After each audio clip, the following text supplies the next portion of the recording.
First voyage.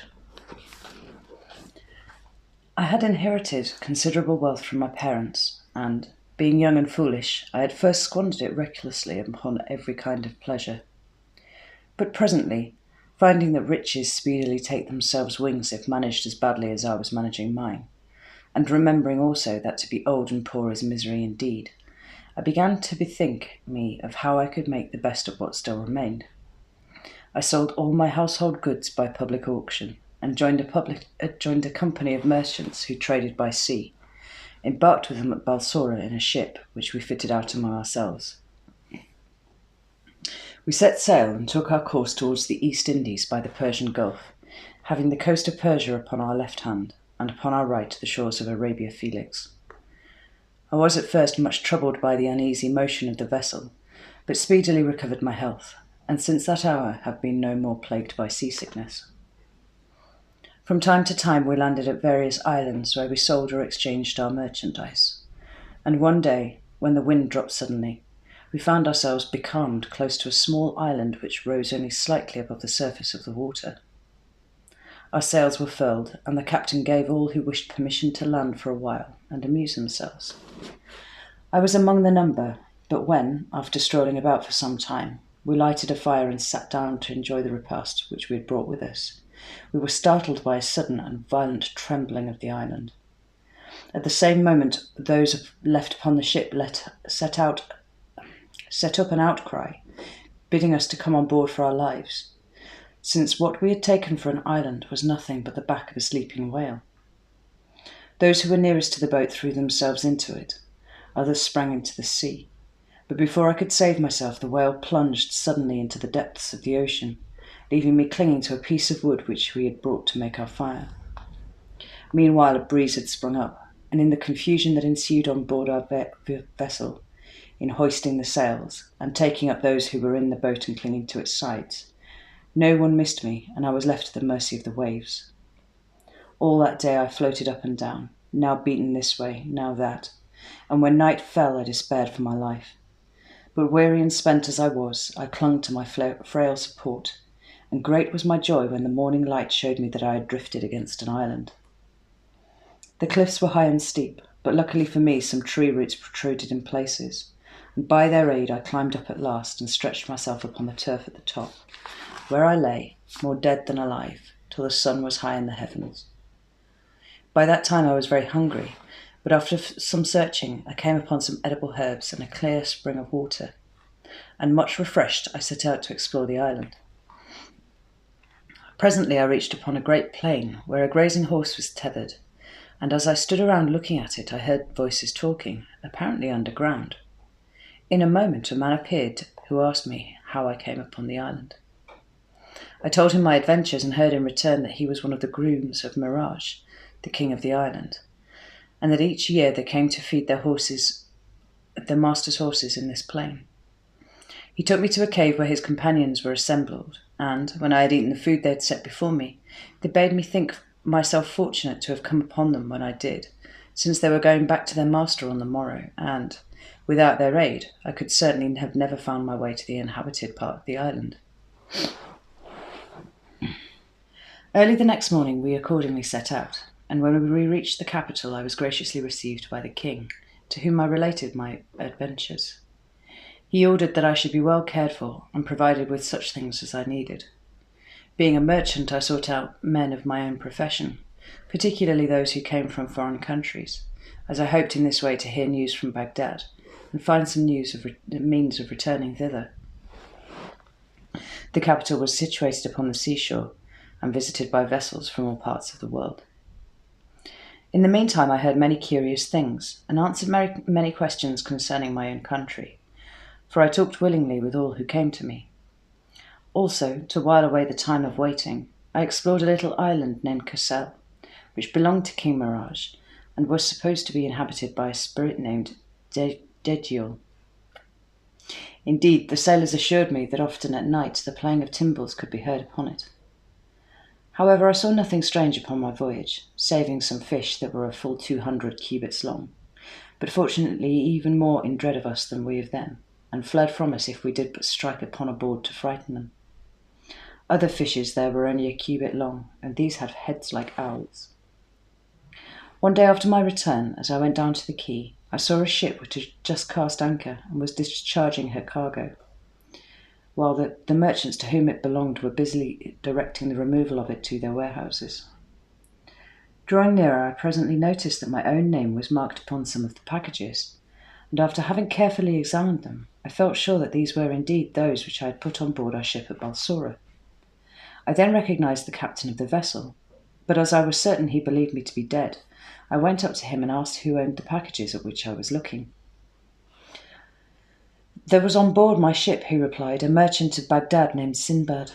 One day he and several of my other passengers landed upon what we supposed to be an island, which was really an enormous whale floating asleep on the waves. No sooner did it feel upon its back the heat of the fire which had been kindled, than it plunged into the depths of the sea. Several of the people who were upon it perished in the waters, and amongst the others this unlucky Sinbad. This merchandise is his, but I have resolved to dispose of it for the benefit of his family should I ever chance to meet with them. Captain, I said, I am that Sinbad whom you believe to be dead, and these are my possessions. When the captain heard these words, he cried out in amazement, Lackaday, what is the world coming to? In these days there is not an honest man to be met with. Did I not see with my own eyes Sinbad drown? And now you have the audacity to tell me that you are he. I should have taken you to be just a man, and yet for the sake of obtaining what does not belong to you, you are ready to invent this horrible falsehood. Have patience, and do me the favour of hearing my story, said I. Speak then, replied the captain, I'm all attention. So I told him of my escape and of my fortunate meeting with the king's grooms, and how kindly I had been received at the palace. Very soon I began to see that I had made some impression upon him, and after the arrival of some of the other merchants, who showed great joy at once seeing me alive, he declared that he also recognized me. Throwing himself upon my neck, he exclaimed, Heaven be praised that you have escaped from so great a danger. As to your goods, I pray you take them and dispose of them as you please. I thanked him and praised his honesty, begging him to accept several bales of merchandise in token of my gratitude, but he would take nothing. Of the choicest of my goods I prepared a present for King Mirage, who was at first amazed, having known that I had lost my all. However, when I explained to him how my bales had been miraculously restored to me, he graciously accepted my gifts, and in return gave me many valuable things. I then took leave of him, and exchanging my merchandise for sandal and aloes wood, camphor, nutmegs, cloves, pepper, and ginger, I embarked upon the same vessel, and traded so successfully upon our homeward voyage that I arrived in Balsora with about 100,000 sequins. My family received me with as much joy as I felt upon seeing them once more. I bought land and slaves, and built a great house in which I resolved to live happily, and in the enjoyment of all the pleasures of life to forget my past sufferings. Here Sinbad paused and commanded the musicians to play again, while the feasting continued until evening.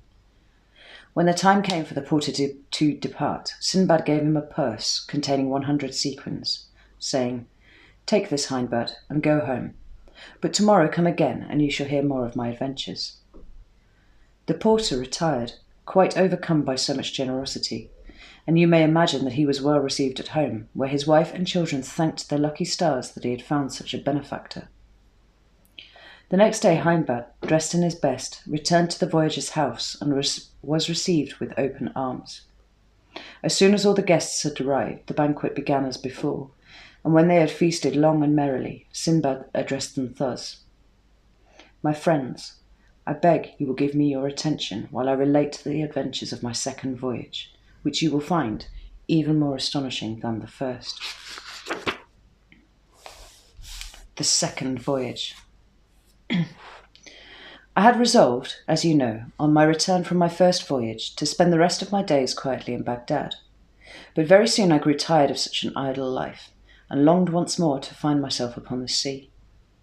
I procured, therefore, such goods as were suitable for the places I intended to visit, and embarked for the second time in a good ship with other merchants whom I knew to be honourable men.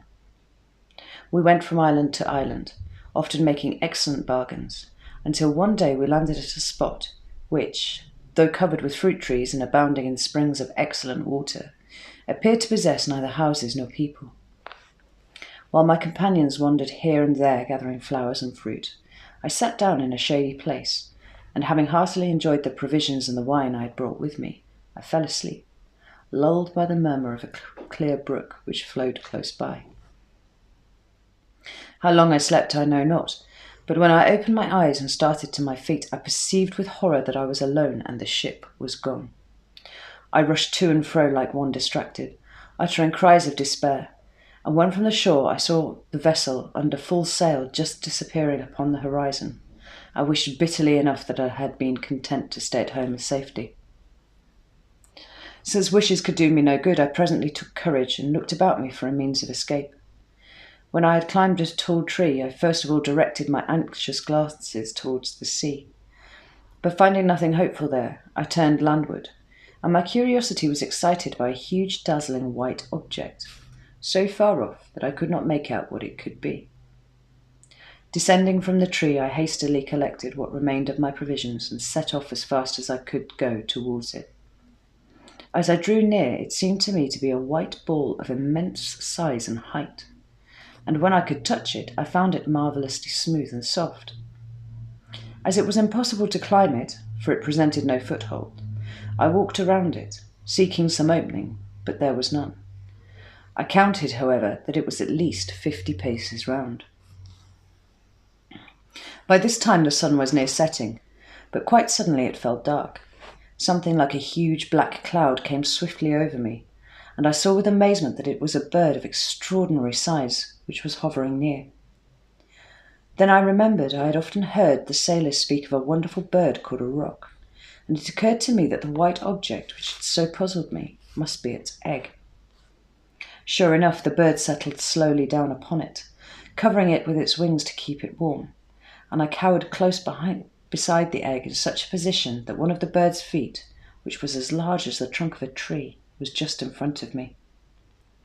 Taking off my turban, I bound myself securely to the foot with the linen, in the hope that the roc, when it took flight the morning, would bear me away with it from the desolate island. And this is precisely what did happen.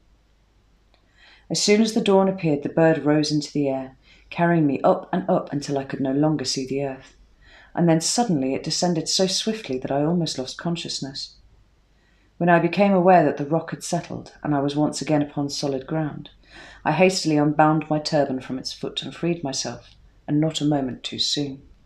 For the bird, pouncing upon a giant snake, killed it with a few blows from its powerful beak, and seizing it, rose into the air once more and soon disappeared from my view.